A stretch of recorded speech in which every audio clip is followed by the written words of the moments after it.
Hello, everybody. My name is Garrett Schmidt. I am the managing editor for ACOExhibitHall.com, and I'd like to welcome you to today's webinar. It's been hosted by Salient Healthcare and Mingle Health, titled, So Now That Quality Reporting is Done, How Do We Make It Easier Next Year? So this is a really important topic and something that I think you will all find very valuable. So I'm definitely excited to hear these guys present today. A few items of note before we get started. Everyone, all the attendees, including yourself, have joined the webinar today in listen-only mode, so you don't need to worry about muting your microphone. That's been done for you. And also note that the webinar is being recorded, so you'll have the opportunity, and we hope that you do, rewatch it after the session, share it with colleagues, etc. And what I'll do is I will send a link to the recording to all the registrants after the presentation. So I will send you that email afterwards. And you'll also be able to access the slides there as well. And finally, today we want to hear from you. So please submit your questions. You should have a little attendee control panel where there's a question module that you'll be able to submit questions there. So please do that, and we would love to hear from you. Now, you don't have to wait till the Q&A session to do that. You can submit those questions at any time. So please do that. And if we're unable to get to your question in the allotted time today, then we're going to make sure to follow up via email afterwards. So please, again, ask your question if you got one. At this time, I'm going to turn it over to Miss Amy Koch, who is with Salient Healthcare, and she will do the introductions and get us started. So welcome, Amy. Thank you, Garrett. All right, good afternoon, everyone, and welcome to Salient and Mingle's webinar entitled, So Now That Quality Reporting is Done, How Do We Make It Easier Next Year? This is a hot topic, and this change in quality metric submission is rather disruptive. With that in mind, Salient partnered with Mingle Health to put together a talk to hopefully ease your initial shock and ensure that we as experts in this arena are able to help you out. So please ask those questions, we'll field them and hopefully get to answering them all. Now, let's talk about who's speaking today. The experts speaking are Jeff Vasily, he's the VP of Operations and Major Accounts from Mingle Health. We also have Allison Casaccio, the VP of Client Services for Mingle Health, as well as Maria Nicole, the Senior Business Consultant at Salient Healthcare, and then myself, Amy Koch from Salient Healthcare, and I'm the Principal Business Consultant. Now, speaking from a personal standpoint, I can tell you that you're in good hands when it comes to quality metric expertise, because Jeff has been working in healthcare IT for the past 25 years, leading service and product teams at vendors like GE, IDX, and Allscripts. And when it comes to process improvement, he is a Lean Six Sigma black belt, which enables him to apply learned tools and techniques to help improve and maximize quality.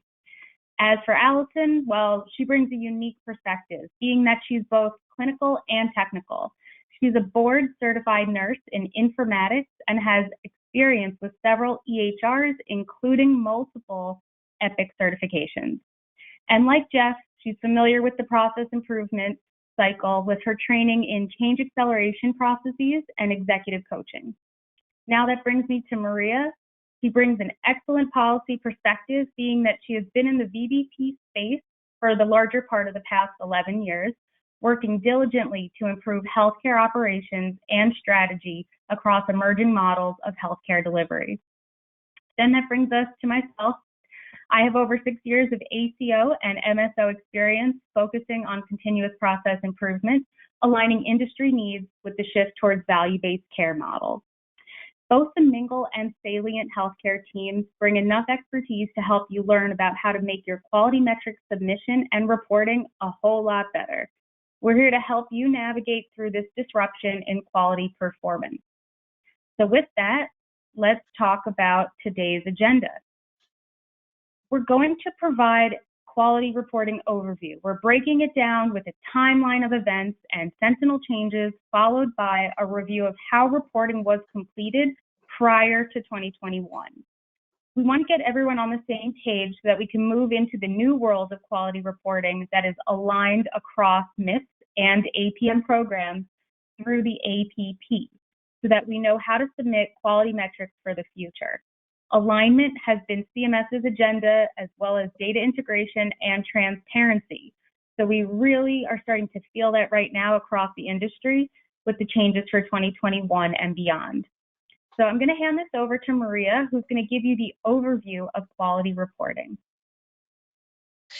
All right, so before we dive into the how of quality reporting, I wanted to take a quick step back to look at the evolution of quality measurement processes. In October of 2007, the Institute for Healthcare Improvement, or IHI, launched the Triple Aim initiative designed to improve the patient experience of care, including quality and satisfaction, improve the health of populations, and reduce the per capita costs of healthcare. This became the foundation of value-based care. VBP organizations strive to provide the right care at the right time to achieve the best possible outcomes. Those outcomes are measured by quality metrics, and organizations need to report on quality metrics through the quality metric submission process. So 1 year prior to the creation of the Triple Aim, Elliot Fisher came out with the term accountable care organization. ACOs are an exemplary VBP arrangement, which use a fee-for-service as the foundation. Participating ACOs must report quality data to CMS at the close of every performance year to be eligible in and earn any shared savings and avoid any shared losses at the maximum levels. CMS measures every ACO's quality performance using those standard methods. Now, quality measures span across 4 domains: patient and caregiver experience, care coordination and patient safety, preventative health, and at-risk populations. So as many of you are already aware, there are challenges associated with the reporting of quality metrics. First, quality metrics evolve and change over time. And in fact, the measure specifications are updated annually, and each year there are changes to the numerator, the denominator, exclusion codes for every metrics also change. Now, you also have quality metrics that might vary across all of your different payer contracts, all of which need to be reported annually. There's also an increase in complexity, whether you're a primary care or a specialty-driven organization. Second, there's also a variety of data sources from which quality metrics are compiled from. You have the CAHPS, Patient Satisfaction Survey, claims-based quality metrics, and EHR metrics. Of course, this complexity also increases if ACOs have multiple EHRs. What most organizations don't consider is that even if you have the same type of EHR, each practice actually might be on a different instance of the EHR, which adds to the complexity of pulling and aggregating that data for quality reporting and submission. Now, it said that quality metrics change over time, but additionally, quality metric reporting requirements also change over time. Over the years, CMS has made significant updates and changes to the quality metric reporting program. Looks like about every 5 years, there's a significant revamp to the quality metric reporting requirements. With the inception of the MSSP program in 2012, quality metric reporting was a pay-for-reporting process for 33 quality metrics in the first year of the program. For the subsequent year, more and more metric changes were changed from pay for reporting to pay for performance, meaning that organizations needed to meet a quality threshold for each one of the measures, not just simply report on it. In 2016, as many of you probably remember, there was a lot of changes that took place in quality reporting. With the Medicare Access and CHIP Reauthorization Act of 2015, or otherwise lovingly known as MACRA, legislation was signed into law on April of 2015. MACRA was created to create the Quality Payment Program. The intent of the changes was to repeal the sustainable growth rate formula, change the way that Medicare rewarded clinicians for value over volume, and streamline multiple quality reporting programs under the new MIPS, or merit-based incentive payment systems, and give bonuses for payments for participating in the eligible alternate payment models. Now, many of the participants on this call likely made the decision to enter into those APM models as a result of the benefits derived from MACRA. Now, interestingly, and completely unrelated to quality, MACRA also required CMS to remove Social Security numbers from all Medicare cards by April of 2019. So, right on cue, about 5 years later, CMS pushed out a pretty significant change to quality reporting. The intent of the program is to continue to push providers towards high quality care for all patients, rather than just checking the boxes at the end of the year. So with that, I'm going to go ahead and hand it over to Jeff to discuss these changes and how your organization will need to prepare for those changes. Great, thanks, Maria. Evolution, that's how progress happens, right? Before we start looking at changes to the APM performance pathway, APP for short, let's do a quick review of the process you've been using.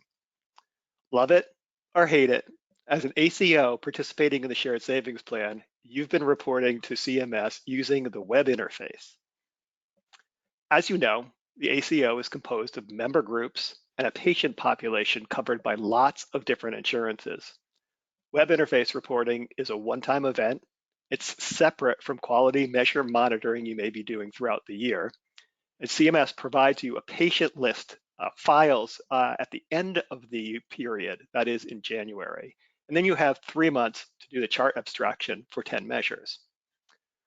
This method requires the ACO to report performance for only your attributed Medicare beneficiaries, right? Then CMS identifies a random sample of 248 beneficiaries who qualify for each of the 10 measures. Allison will talk later about the measures. Typically, the patient's chart is evaluated, that is abstracted, to determine if the patient met the measure requirements. The person doing the chart review needs to know how to score that patient visit based on the criteria in the measure specification. Actually, in each of the measure specifications, remember there's 10 there. For example, the web interface measure DM2, diabetes, HbA1c, and poor control, you need to find the most recent A1C lab value for the sampled patient, the diabetic patient, in their chart. And if it's greater than 9%, that patient met the measure. Not good in this case. The score is then recorded in a spreadsheet. So it's a manual process. And as mentioned, CMS doesn't provide that patient list until January, so you only have 90 days to get through this process. Once you've scored all the sample patients, you have to upload the spreadsheet and wait for results. All right, so that's web interface in a nutshell. You know it, you've been through it. It's always an interesting process. So why is CMS moving to APP? The CMS's overall goals are really to improve quality and reduce cost for us quality wonks. That's really the same thing. But they're moving to better align all their different quality programs. One goal is to make better provider comparisons. With all the different programs, it's really hard to compare how providers are doing across the board if you're not using similar measures. So the Medicare Shared Savings Plan, like most APMs, has its own reporting rules, its own measures, its own mechanism, so they simplified it. They're also trying to align the program under the MIPS value pathways, or the MVP. Probably heard of it. They'll be rolling that out over the next couple of years, but the APP is the first part that made it officially into the rule. So let's talk about the new APP reporting process. Under the APP, MIPS rules apply. All qualifying patients for each measure, all payers. That's it. All payers, not just Medicare. That means your denominators, the reported measure populations, will increase and expand. Increased number of patients, but also because we're looking at all payers, your patient population will expand beyond the typical Medicare 65 plus group. So do you know how your 18 to 64-year-old patients will perform for these measures? Unlike the web interface, the APP is not a sampled measure. We're really expected to measure all qualifying patients. A good data plan will be really key to your success in managing your costs. Allison, let's compare the program details. Sounds good. So here are some milestones that I think you guys will really care about. For example, in 2020, in that performance year, ACOs received full credit for the patient experience of care. Now this year, 2021, any ACO participant can choose to report either the 10 measures via the web interface route or the 3 measures in the APP. There's this fantastic opportunity here to start looking at your all patient, all payer data and really engage in the conversation about how you can make this work in 2022. The most proactive ACOs will be using this time to review and understand not only the 3 measures, but the ECQMs versus the MIPS CQMs or the registry versions and how they differ. Review the results you're currently getting side by side through the 2021 year and be prepared. At the end of 2021, if you still want to do a web interface submission for that year, great. But now you have the information you need to actually improve what needs improved in order to get the best scores possible for 2022. Now, if we move to the next milestone, starting in 2022, the APP is required. This means year-round monitoring and improvement with a submission to the APP at the end in 3 key measures. Your ACO will need to decide which is the better, most feasible option, ECQMs out of a certified EHR or registry CQMs. We'll talk about these 3 measures in a moment. In addition, in 2022, ACOs will be required to field the CAPS for MIPS survey, and CMS is going to calculate 2 measures using administrative claims data. So this means your total submission will have 6 measures. If you haven't previously worked with a survey vendor on CAPS before, that's another reason to get started with a registry in 2021. So you're confident your organization is going to have the time and resources needed to devote to your survey project and that your quality measures are really well in hand. And then again, 2023, the ACOs have a performance threshold of the 40th percentile. So monitoring and improving the quality of care at multiple organizations really requires a multi-year investment of effort and a good long-term strategy. So those who start planning now will simply have better results by the time the requirements make achieving incentives more difficult. You don't want to be trying to take your first measurements of this information in December of 2022. The fact is, delaying is just not going to lead to success. Let's take a look at some of the measures themselves and the challenges that we can help you with. So you can see here the total list of measures that used to be the focus for web interface submissions. We've got CAP surveys, 2 claims-based measures, and previously 10 quality measures. CMS has, on one hand, streamlined this quite a bit. You'll now only be responsible for CAPS, claims measures, and 3 quality measures: A1C, poor control, depression screening, and control of high blood pressure.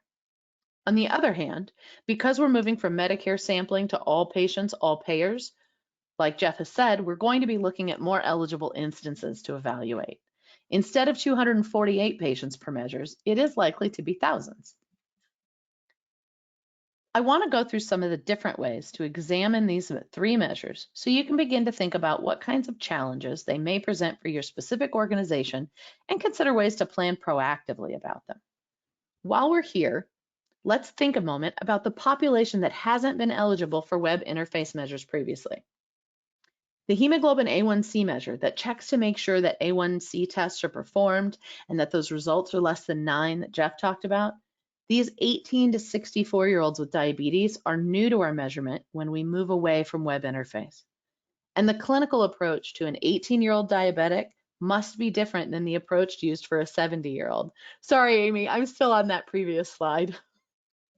I'll wrap up though. So if you treat an 18-year-old like a 70-year-old just because they have diabetes, you're going to see some rebellious life choices, and that isn't going to lead to good outcomes at all. So we can't assume just because we've performed well in that sampling system that our clinicians are also doing well across the entire population. We have to measure it to know, which brings me to the slide that Amy's showing you. Let's talk about performance. The example here is of the blood pressure control measure. Sorry, Amy, if you could go back one.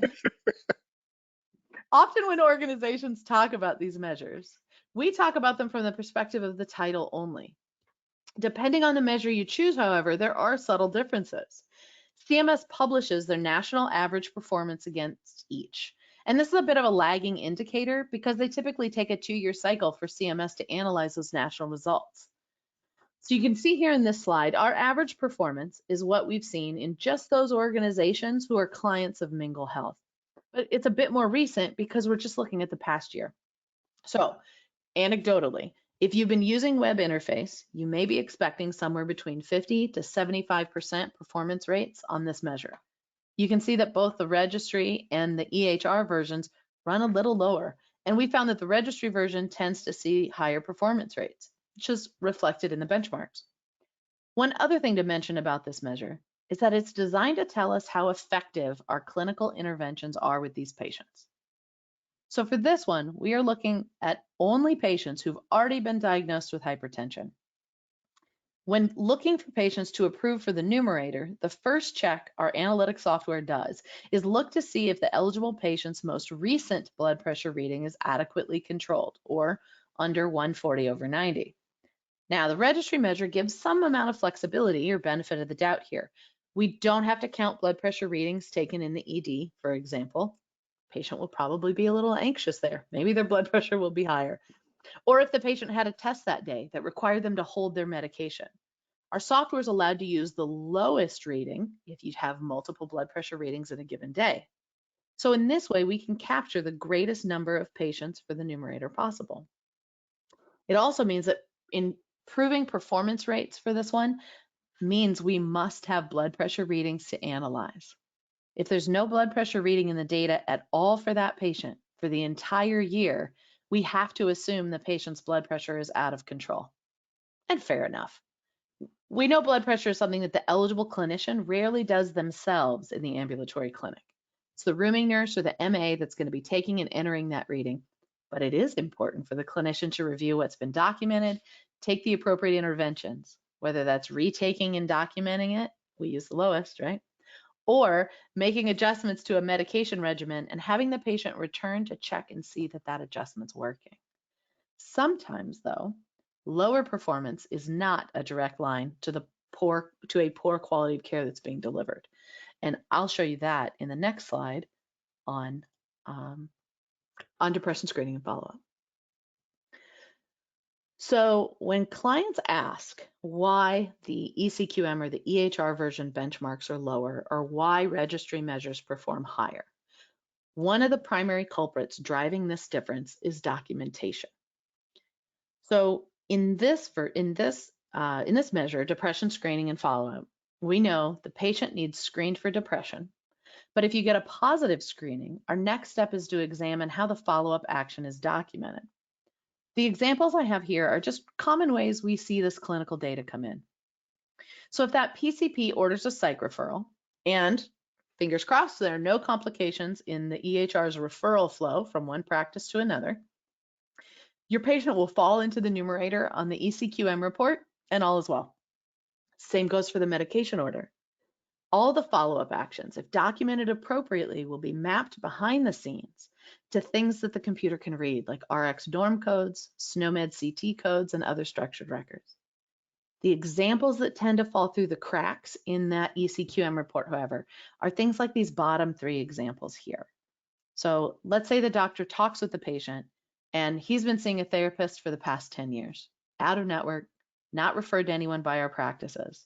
Or maybe we just have some challenges in that referral workflow. The doctor may not know how to enter a new provider into the system, doesn't have time, or it's just not coming up in the search that's provided. So what does that clinician do? It goes in their note. And the same for these other examples. So clinicians don't always follow the workflows as prescribed by their EMRs, and sometimes there's legitimate reasons for that. It doesn't mean the quality of care isn't being addressed. It just means it's not being documented in a way that the EHR reporting logic can see it. And it's essential for you to understand why performance may be lagging. Because if you attempt to fix the wrong problem, it's just going to lead to wasted effort and, frankly, frustrated clinicians. So in web interface, we caught these details in our chart review, because there were live humans reviewing the cases. Live people can make clinical judgment calls about the data where computers can't. The registry process also involves live people. We have a team of clinical informaticists who understand and assign value to records that are otherwise overlooked, using some internal tools that Mingles built to pull needles from haystacks. Registries are allowed the flexibility to do this, so we can take advantage of all your data, not just the data points that fall into that narrow workflow. Now, if all of your clinicians are not following that prescribed workflow every time, those ECQMs may not be reflecting your best clinical performance.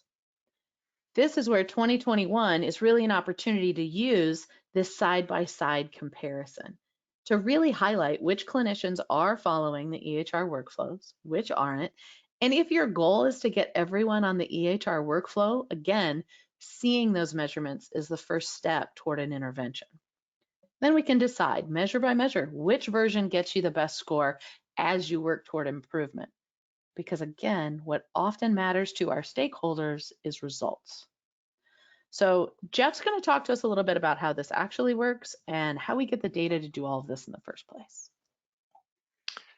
Great insights, Allison. Thank you. It's a lot to think about. It's a big change, but you can do it. And here is what you need to do to prepare to succeed.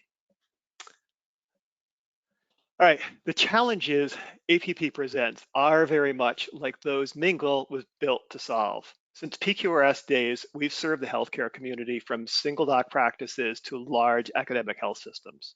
We've developed flexible technology that we can use, and we can use a variety of data from multiple sources to calculate performance and provide ongoing monitoring. This gives you the opportunity to improve performance while there's still time, and we send the results to CMS on your behalf, monitoring and submitting all with the same data and all with the same system. If your ACO has an enterprise EHR that all member groups and participating providers are using, you may have the option to report either registry or the equivalent ECQMs. This is a frequently asked question I get from the ACOs I've been talking to, and I've been talking to a lot of them lately. If you plan to use ECQMs for APP reporting, and many of them are, they need to be calculated and reported in a single report. If you have multiple EHRs, which many ACOs do, you can't just add up the results from each system. That single report for submission has to be produced by an ONC certified EHR. Okay, so for a lot of reasons we've already mentioned, registry reporting is a more flexible option. I've actually seen recently some companies say that it's either ECQMs or a manual process. Not true. Mingle developed processes and tools to aggregate data from multiple systems to calculate and measure results that are true, accurate, and complete. That's why we're a CMS qualified registry. And we can also provide the visibility you need to validate your data down to the patient visit to be sure your data reflects your best performance, like Allison was just talking about. So here are recommendations for preparing your organization for success. Get a data plan. APP is all payer. CMS won't be providing patient lists under APP. Your existing billing files may be a great source of this data that you're already producing. Are you on one EHR or on multiple systems? ECQMs may not be a practical option for you. Allison already talked about CAHPS, but CMS waived the CAHPS patient survey for ACOs in 2020. If you haven't done so yet, you need to select a vendor. Surveys are required for 2021 and beyond. And we've been talking a lot about measurement. Measurement and early action is key to improvement, avoiding unpleasant surprises when it's time for submission. Amy, can you show some of the solutions that we can provide to help our ACOs succeed? Absolutely. Thanks, Jeff. So we're going to do a little demo here, and I'll pass the ball over to Jeff in a second, but there's two things you need to consider. There's the year-round actionable reports. You need to ensure that you have something that's telling you how your doctors are performing. So what I'm showing you is a screenshot of our dashboards that are coming soon.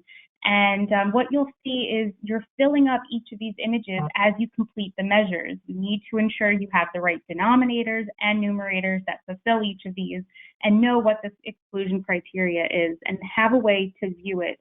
And you'll probably want to take a look at this information on a regular basis, maybe monthly as claims roll in.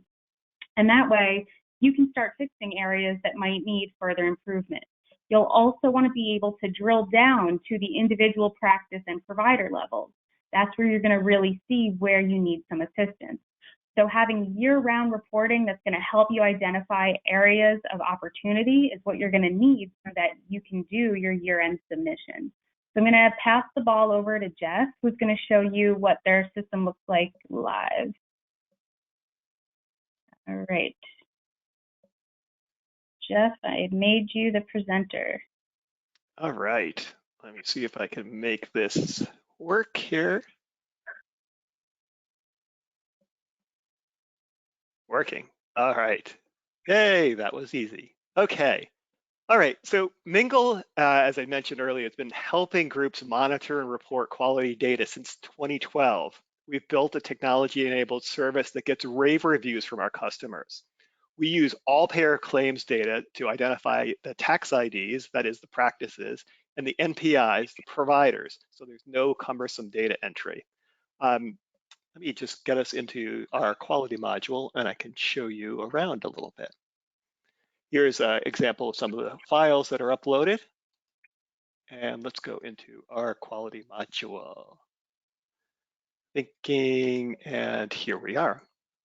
All right, so in the APM solution, you will be able to track ACO performance, measure practice, and individual provider results. All right, let me go back here.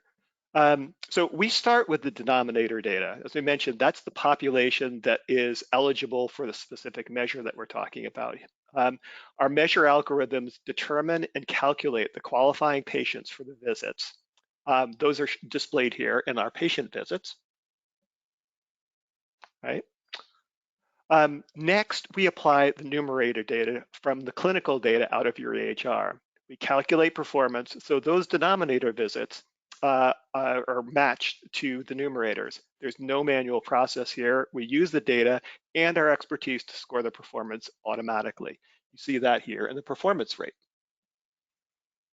Scoring for the APP is based on the performance rate and tied to the measure benchmark percentile, as Allison had mentioned earlier. Just a quick note on the reporting rate. Here's our reporting rate here. The reporting rate is really the percentage of scores we can determine over the number in the denominator. So the MIPS rules require that be at least a 70% data completeness rate.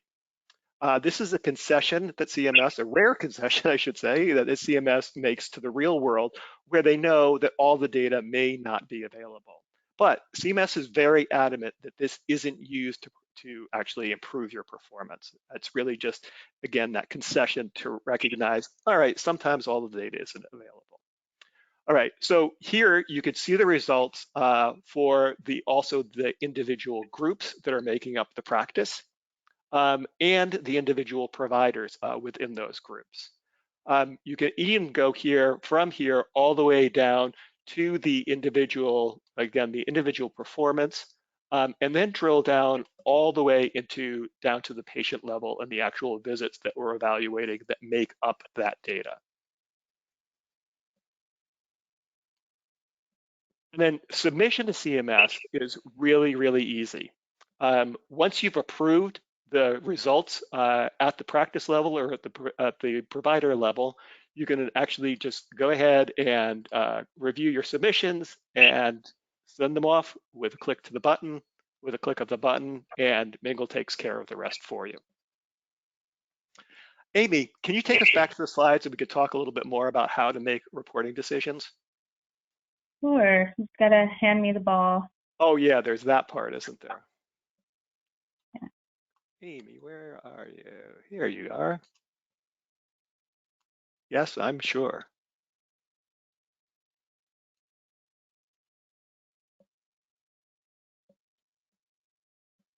All right.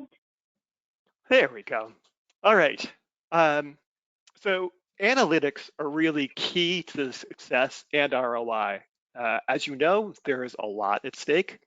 Are you measuring what matters for both compliance and improvement?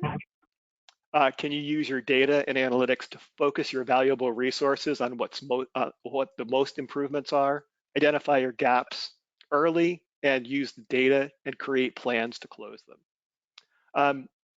Who needs to know and support improvement where it's needed?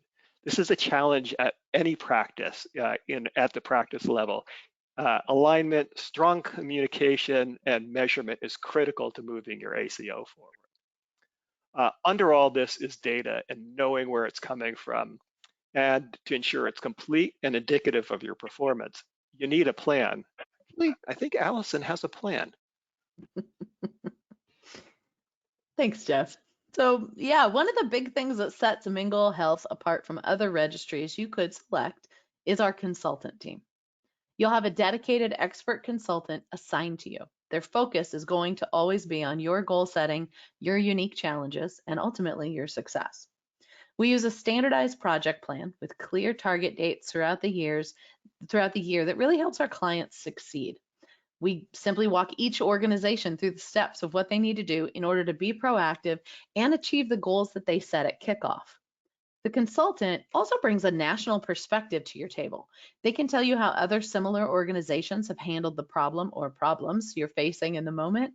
And because they're assigned to you, they're available for questions, subject matter expertise, and some of our clients even use them as a digital colleague in their pocket if they just need to bounce improvement thoughts and ideas off someone. Notice in the third row of this slide, there are these blue arrows. So adding data and monitoring performance is really an iterative process. This is also where your organization might implement some interventions, whether that's clinician education or documentation and workflow standard changes. As you improve, that gets reflected in the data, and then the data becomes improved performance. This is true ongoing monitoring.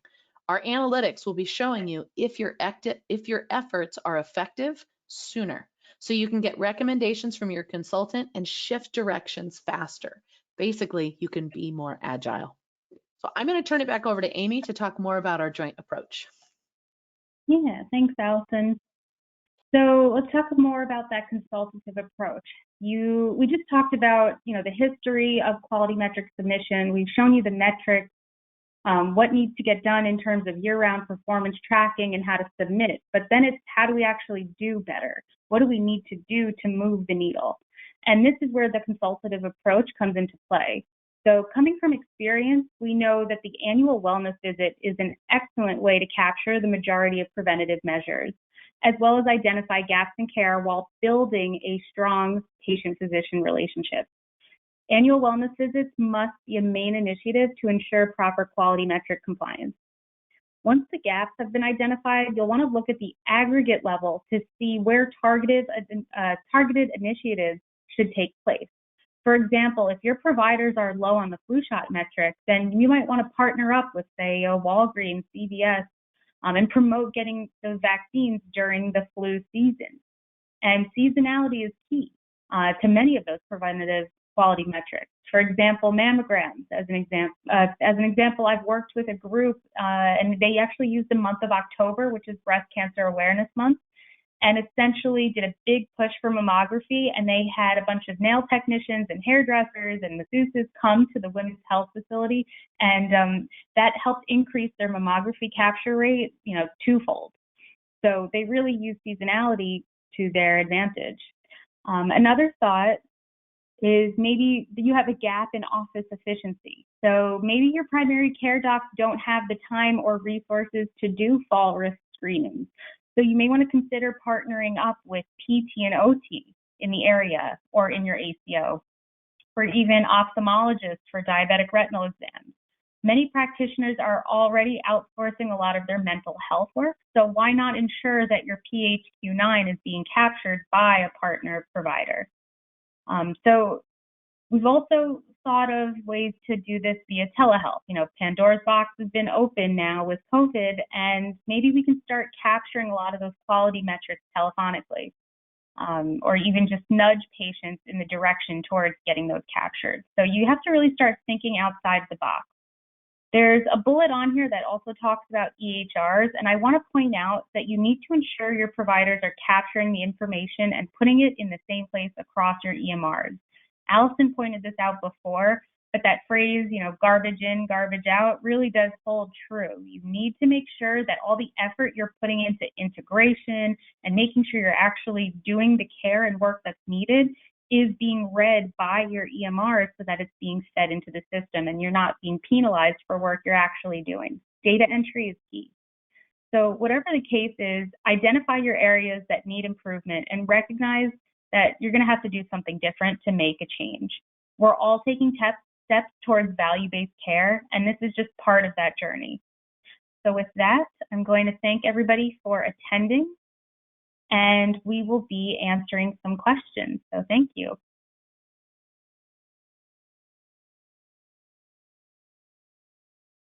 All right.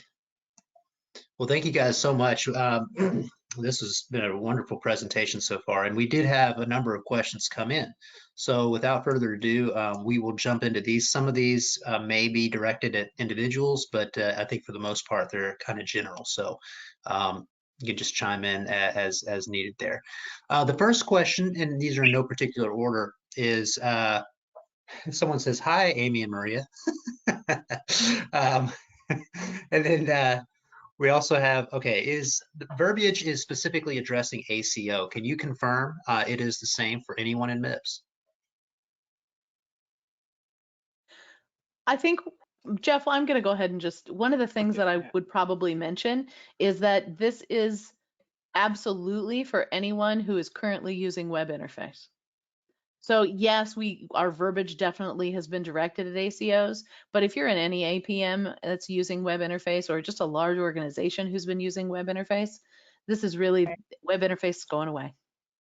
Yeah, that's a key point. There are some groups that are using web interface that are not part of the shared savings plan, and they're using web interface because of the sampling method and for a number of various reasons. Those groups will not be switching to the APP. They will have to be going straight to the standard MIPS process. One of the things that we also didn't mention is that the groups that compose the ACO can also submit MIPS. They can do that as well as the APP, and for incentives, the best scores and the highest incentives will be applied. That doesn't absolve the ACO from reporting. Obviously, the ACO and as participating as part of the shared savings plan, you're required to report for that group. But the individual groups can also report as MIPS. It can be a way for ACOs to keep their member practices and member NPIs happy, especially given that according to the benchmarks, the web interface measures perform so high. And so you are likely to see a drop if you have particular TINs or particular NPIs that you think are going to push back on that. Doing a traditional MIP submission in conjunction with the APP is a fantastic way to do that. We can help you figure out across your entire member population where's the biggest bang for your buck there.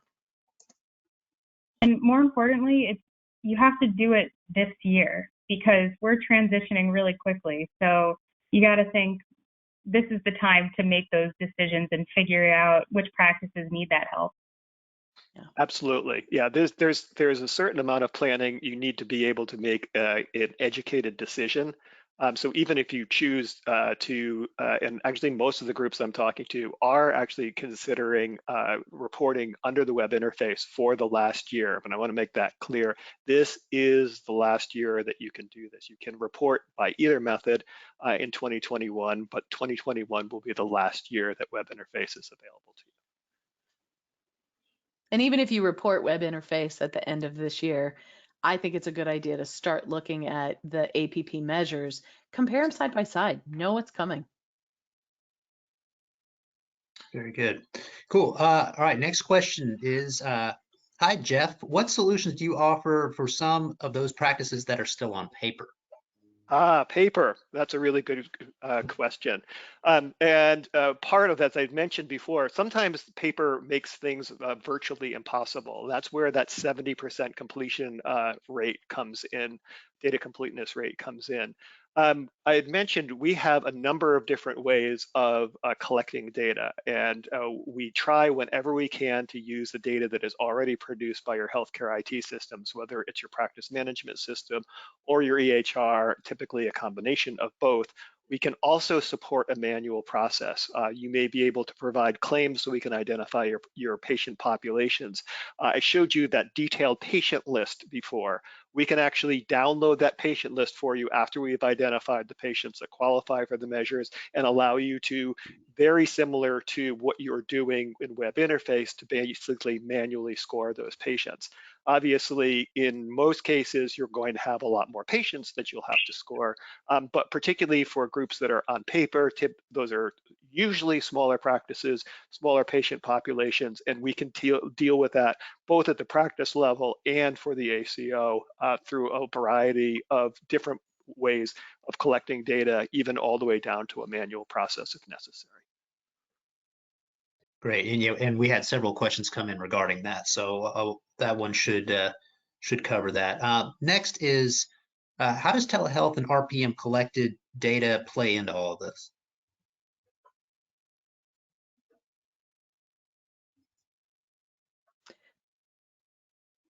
I can speak a little bit to You telehealth. want to take that, Allison, or I I could take it. I mean, really, when it comes down to it, the way the care is delivered, as long as it's documented in the system, which it would need to be reported, it's not really relevant in terms of whether it was a telehealth visit or whether it was an in-office visit.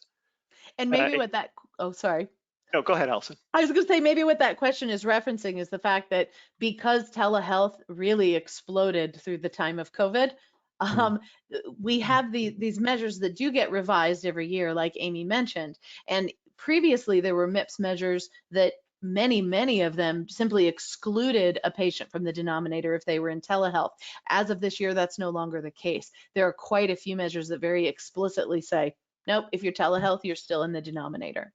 And so it's a really good idea to have a good understanding of where those telehealth patients are and what that quality of care is like. Did we deliver the same high quality care via telehealth as we did as somebody who's sitting face to face with us in the office?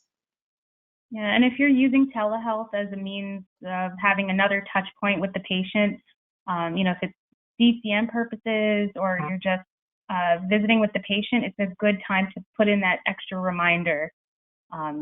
Hey, you're missing this. Just having someone reiterate that point of this quality measure is not being met and having the doctor, come from your provider is going to reinforce that. And I think this is one of the key values I want to call out here, both for Salient and for Mingle, is that you're not just buying technology, you're buying expertise. So the folks that you're working with, your dedicated consultants, all are program experts. They've seen this dozens or hundreds of times. These questions are questions that we hear all the time, and we base our program expertise. We do a lot of education working off of the final rule and understanding the requirements. That's part of the expertise. It's a technology-enabled service, service delivered by real, well-trained human beings. Cool. All right, next question. We'll keep moving along. We've got a lot. They keep coming in, so this is great. Does the data have to be collected via EHR CQM or a registry CQM? I'm sorry if some of these are repetitive. Sure. Okay, you want to take that, Jeff? Yeah, I'll be happy to take that. Yeah, it's either or, and we can mix and match as well. So really, and this is part of what we would work with you on, is collecting the data, evaluating it, and figuring out what your best options are.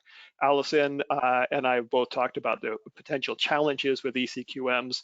and that to a certain degree, there's a little bit of black box there around how that data gets there and is driven by standard workflows. We have tools and process that that can expose the registry details in such a way that you can fix them or identify documentation process issues. But yeah, as far as for the APP, you can report either ECQMs, the registry measures, or a combination of them. And Jeff, can you elaborate? Sorry. I was just going to say, a lot of ACOs probably on the call vary in how many EHRs they have. Right. You know, some of them might be hospital-based with just, you know, they're an Epic House or a Cerner House versus some of the independent docs who have, you know, 25 EMRs. What would you recommend there? That's a really, really good question. I'd say it's more the exception than the rule that an ACO is operating out of a single EHR. I talked to one group a few weeks ago that actually has 36 different EHRs and almost twice as many revenue cycle management systems involved there. From an ECQM perspective, as I mentioned, the ECQMs need to be reported in a single, what's called a QRDA3 summary report. So for the ACO, they need to submit through either a QRDA3 or the data that is produced from a QRDA3 through the API. So you can do that, but the issue really is that's a single report and it has to be generated out of a certified EHR technology. So if you've got 30 different EHRs, where is the one report? There isn't one. And you can't take those individual summary reports and add them up because the measures are not calculated accurately that way. The other important thing to note here is if you have a single EHR but different instances of that single EHR, they also cannot be mashed up together in a single report. Right, and that's the advantage from a registry perspective of we've been doing this for years. This is a frequent challenge that is presented by our Mingle clientele, and we can easily aggregate that data, and we're not constrained by the certification process. And as Allison had mentioned, we can be much more flexible about your workflow and where those data points actually land in your system. Great. It's funny. We literally just had a question came in that says, how do you integrate with 30 practices that all have different EMRs? So I think you just covered that. Yeah, we do that. We do that every day. I mean, it's I think a little bit of maybe I shouldn't speak for Jeff, but I was a little bit surprised at the number of ACOs we've talked to who've said that feels impossible because we literally just this is how we do MIPS. Often we will have partners who come to us, for example, like a billing company who has multiple practices all on different EHRs, and they want to be able to aggregate that data and see what it looks like at the highest level.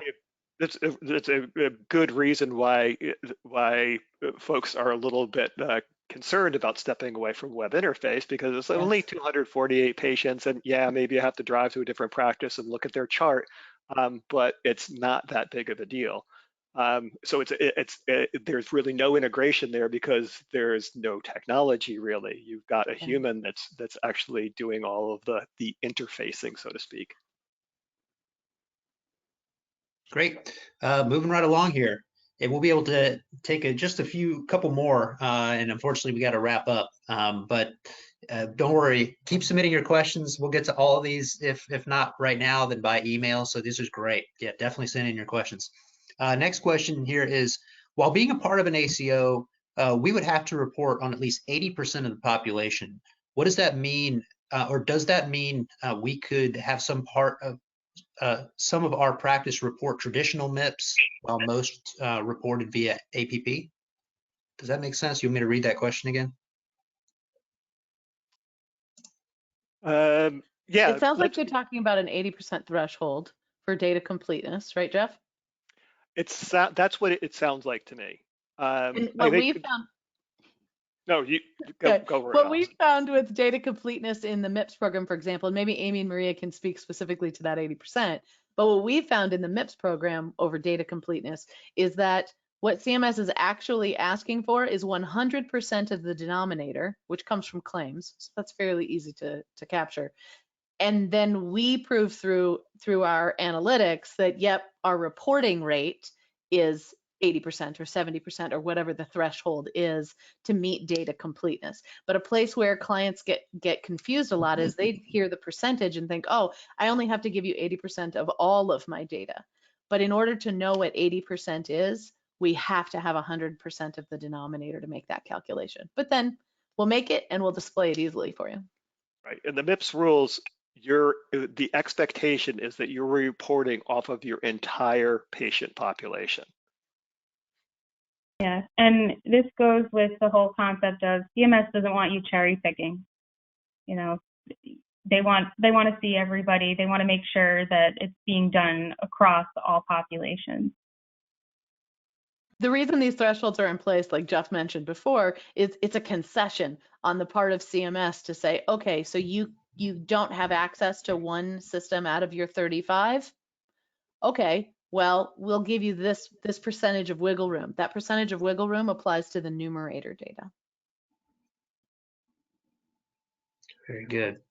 Okay, last question that we have time for, unfortunately, and again, there are more, but like I said, we will get to you via email afterwards.